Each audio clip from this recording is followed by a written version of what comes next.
and always shall be your friend.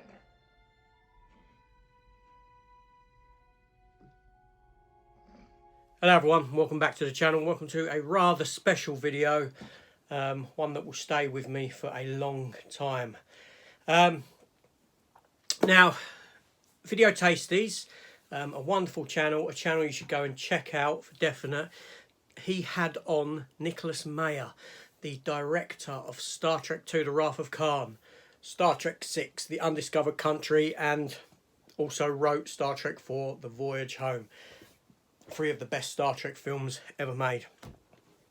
And Gareth over at Video Tasties gave me the opportunity, and Matt over at Matt V's Movies, to talk to Nicholas Meyer, to come on live and chat to him, put a few questions to him, and it was fantastic. Yeah, I'm ever indebted to Gareth for the opportunity, and I just wanted to share with you my segment from this chat. Now, the chat went on, the interview with Gareth went on for 90 minutes, hour and a half spent with Nicholas Meyer. How fantastic is that? A lot of insight into films and his history with films and all this sort of a thing, and very much worth watching. So go over to Video Tasties. I will leave a link to the full thing down below in the description and in the comments section. If you just go over, check that out, subscribe to the channel. Yeah, just mind blown. So without further ado, let's just get into my short brief segment of about 5 minutes talking to Nicholas Meyer. So here we go. Fire.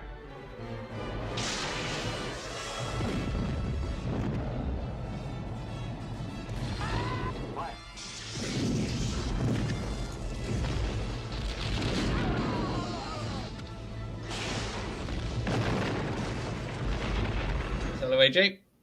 Hi, how you doing, Gareth? Thank you for this opportunity. And Mr. Meyer, can I call you Nicholas? You can call me what you like. Okay. Obviously, it's to do with Star Trek. Well, it could be to do with Holmes. It could be.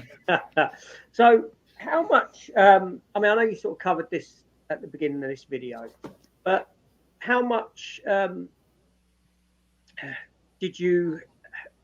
I've lost what I'm going to say now. Right. How much research? Yeah, how much research did you do into submarines and submarine warfare with regards to Star Trek 2? Because obviously the battle in the Mutara Nebula and all that is very much submarine-y, isn't it? Well, as I said earlier, sorry? With the movement of the vessels and things like that, and the... Yeah. Well, when I was very young, I became fixated, among other things. I've never lost any of my fixations, by the way. I've added to them. Mm-hmm. I've added to my passions. You know, When I was a kid, I was 5 years old. I discovered Mozart. I'm now 76. I'm not finished discovering Mozart. When I was a kid, I read Sherlock Holmes. I'm not finished with Sherlock Holmes. I'm not finished with Hornblower. I'm not finished with movies. And one of the things that I discovered fairly early on were the novels of Jules Verne. Yep. And among those novels, obviously, is 20,000 Leagues Under the Sea. Okay, yeah. And I don't know if I can show you this or not. Okay. Give it a go. See what you happens. If I turn this around. Can you... Oh, yeah. Let me just see if I'm showing it. Can you see my submarine? I can indeed, yes. There's my submarine from 20,000 Leagues Under the Sea. That's impressive. Can you see it? I can indeed, yes. No, I don't know if he's seeing it. Anyway. Yeah, we saw it. And then when Walt Disney made the movie of 20,000 Leagues Under the Sea, I was totally fixated on submarines. So I saw every submarine movie, Run Silent, Run Deep, and again, as I said earlier in the program, The Enemy Below. Yeah. And The Enemy Below really the Battle in the Nebula is really inspired, I think, a lot by, and of course I saw the Crimson Tide and the Hunt for Red October, but I was already an adult by that point. But I was also a bug on Jacques Cousteau and his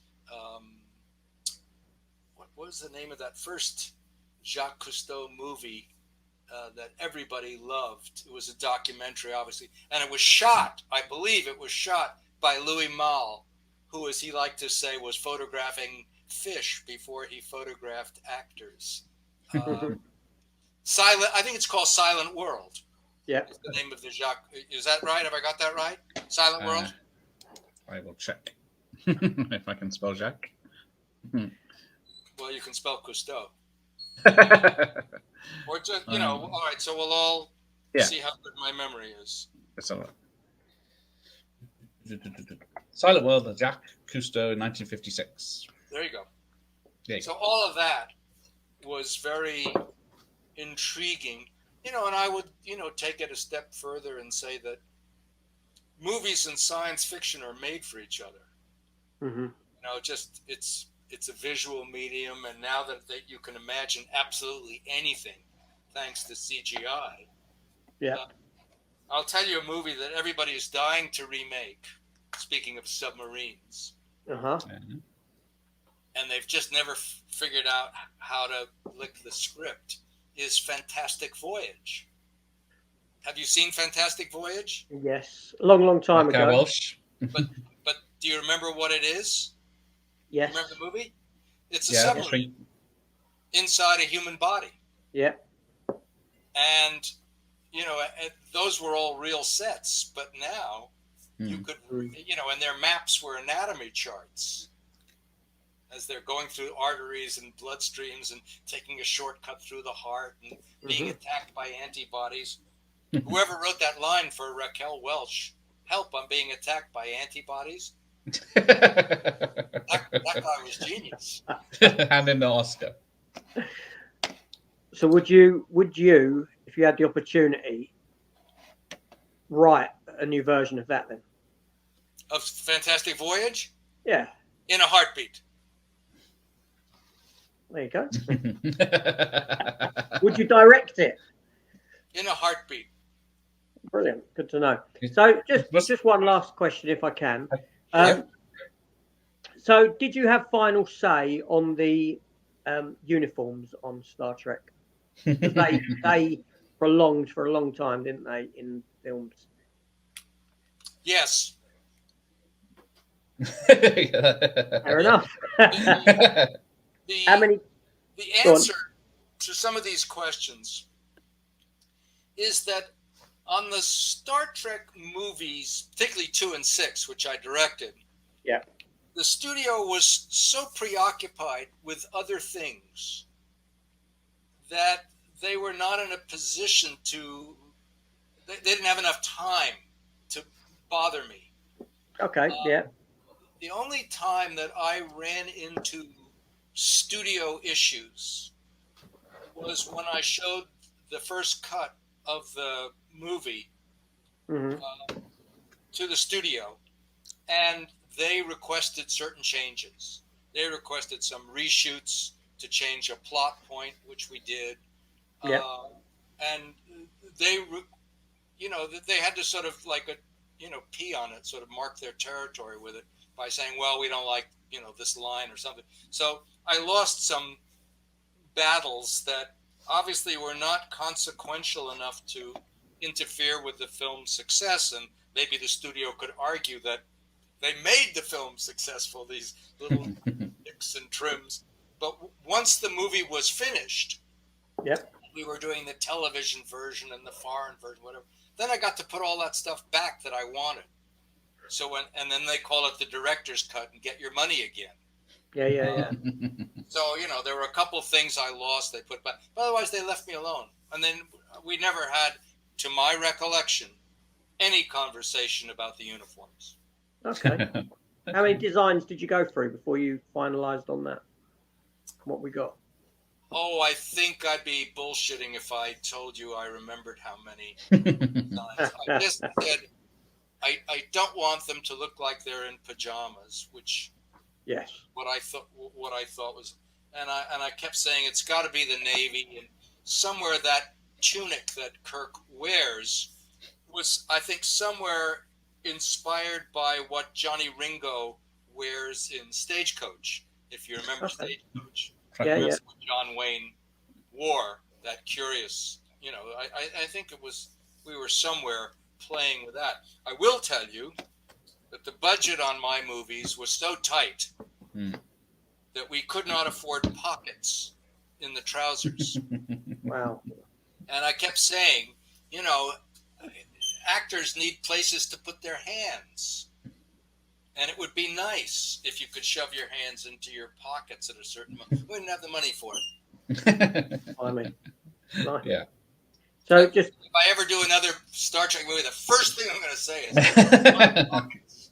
that answered one of my other questions. So, but yeah, just is there anything in Star Trek 2 or 6 that you're not happy with? That if you rewatch it, give me one example, something that you look at and you think, oh, I wish I'd done that differently. In Star Trek 6, there is a scene which can only be compared to waterboarding between Spock and Valeris. That is mentioned in the book, yeah. And I am mortified. It's not funny. It's not funny. I know. My country, and I'm sure my country is not alone in behaving badly, especially lately. But you're not supposed to torture people. And basically what you're seeing in Star Trek 6 is a form of torture. And if I had it to do over again, I would try to find another way to get the information out of Valeris. Oh, that's very interesting. Thank you very much. Thank you for your time. I appreciate it. And, You're welcome. Two fantastic films. Those two that I love and adore. Thank you. Thank you. And 4 as well that you wrote. Gareth, thank you for your time. Thank you very much for this opportunity. Very much appreciated. No problem. Take care, Ray. Take care. Bye. Goodbye. Bye. Heading, Captain.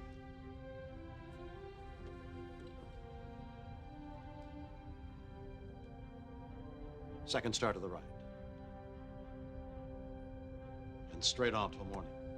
Again, that was fantastic. So, special thanks to Nicholas Meyer himself for indulging me with my stupid questions, and also to Gareth for, he set this thing up. He got in touch with Nicholas Meyer and he got him on board onto his channel. How fantastic is that?